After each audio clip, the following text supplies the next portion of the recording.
A Cabana, capítulo 3. O Mergulho. A alma é curada ao estar com crianças. Fyodor Dostoiévski. O Parque Estadual do Lago Wallowa, no Oregon, e a área ao redor têm sido chamados como propriedade de pequena Suíça da América.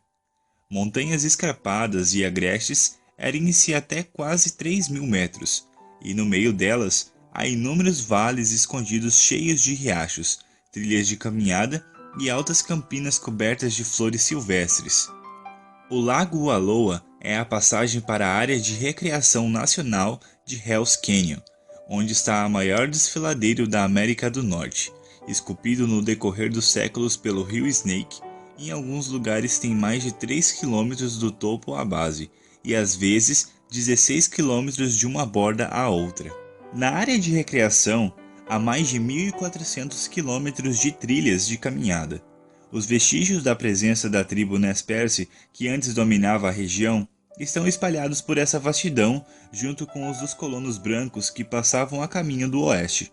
A cidade de Joseph, ali perto, é assim chamada por causa de um poderoso chefe tribal, cujo nome indígena significava trovão rolando montanha abaixo. A área oferece abundante flora e vida selvagem, incluindo alces, ursos, cervos e cabritos monteses. O Lago Wallowa mede 8 quilômetros de comprimento e 1,5 de largura e foi formado, segundo alguns, por geleiras que ali se encontravam havia 9 milhões de anos. Fica a cerca de 1,5 km da cidade de Joseph, a uma altitude de 1.340 metros.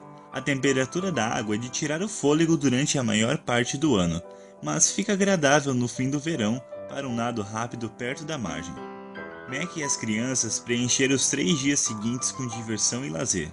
Missy, aparentemente satisfeita com as respostas do pai, não voltou ao assunto da princesa, mesmo quando uma caminhada diurna os levou perto de penhascos altíssimos. Passaram algumas horas andando de pedalinho junto à margem do lago. Esforçaram-se ao máximo para ganhar um prêmio no minigolf, cavalgaram nas trilhas e visitaram as lojinhas da cidade de Joseph. Ao longo do fim de semana, 2 outras famílias juntaram-se magicamente ao mundo dos Phillips. Como acontece frequentemente, as crianças deram início à amizade. Josh gostou especialmente de conhecer os Doucette, pois a filha mais velha, Amber, era uma linda mocinha, mais ou menos da sua idade. Kate adorou implicar com o irmão mais velho por causa disso, e ele reagiu indo irritado para a carreta-barraca, vociferando e resmungando. Amber tinha uma irmã, Amy, apenas 1 ano mais nova do que Kate, e as duas passaram a brincar juntas. Vicky e Emil Doucette tinham viajado de sua casa no Colorado, onde Emil trabalhava como agente policial do Serviço de Pesca e Vida Selvagem, e Vicky cuidava do lar e do filho caçula, JJ, que agora tinha quase 1 ano. Os Doucette apresentaram Mac e os filhos a um casal canadense que havia conhecido antes, Jesse e Sarah Madison. Pareciam tranquilos, despretensiosos, e Mac gostou deles à primeira vista. Os dois trabalhavam como consultores independentes, Jesse na área de recursos humanos e Sarah na administração. Missy ligou-se logo a Sarah, e as duas costumavam ir ao acampamento dos Doucette para ajudar Vicky com JJ.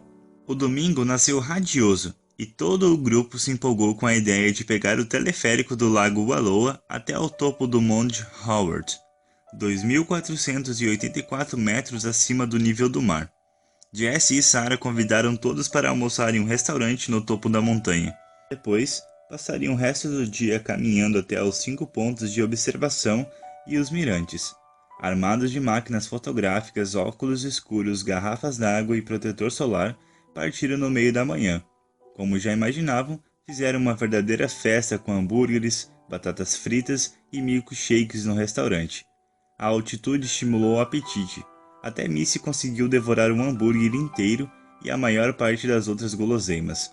Depois do almoço, caminharam pelas trilhas até os mirantes próximos. Dali se divisava um panorama deslumbrante que ia até o horizonte, semeado de pequenas cidades. No fim da tarde, estavam todos cansados e felizes. Missy, que Jesse havia carregado nos ombros até os 2 últimos mirantes, dormia no colo do pai enquanto chacoalhavam no teleférico de descida. Este é um daqueles momentos raros e preciosos, pensou Mac, que pegam a gente de surpresa e quase tiram o fôlego. Se Nan estivesse aqui, seria realmente perfeito.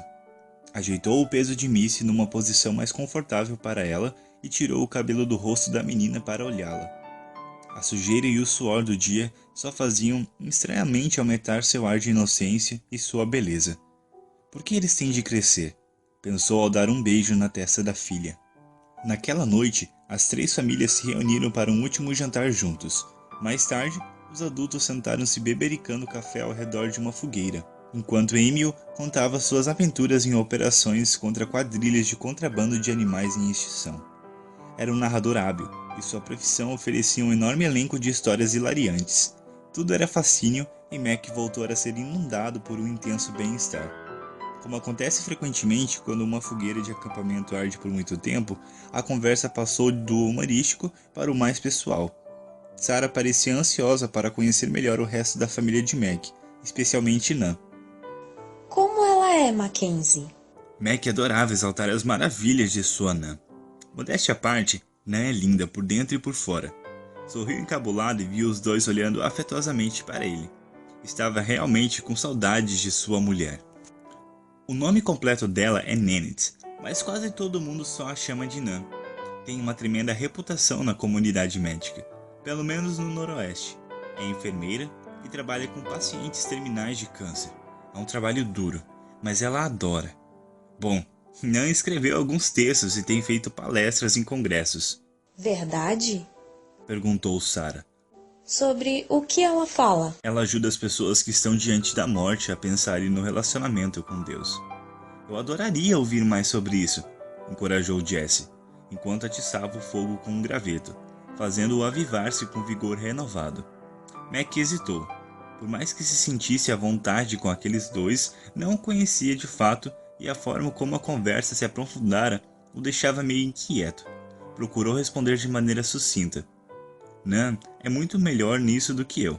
Acho que ela pensa em Deus de modo diferente da maioria das pessoas. Ela até o chama de papai, porque se sente muito íntima dele, se é que isso faz sentido para vocês. Claro que faz, exclamou Sarah, enquanto Jesse confirmava com a cabeça. Toda a sua família chama Deus de papai? Não, respondeu Mac rindo. As crianças às vezes chamam, mas eu não me sinto confortável com isso. Parece um pouco familiar demais para mim. De qualquer modo, Nan tem um pai maravilhoso e, por isso, acho que é mais fácil para ela. A coisa havia escapado e Mac estremeceu por dentro esperando que ninguém tivesse percebido, mas Jesse olhava com interesse. Seu pai não era maravilhoso? Perguntou com gentileza. Mac fez uma pausa. Acho que se pode dizer que ele não era maravilhoso.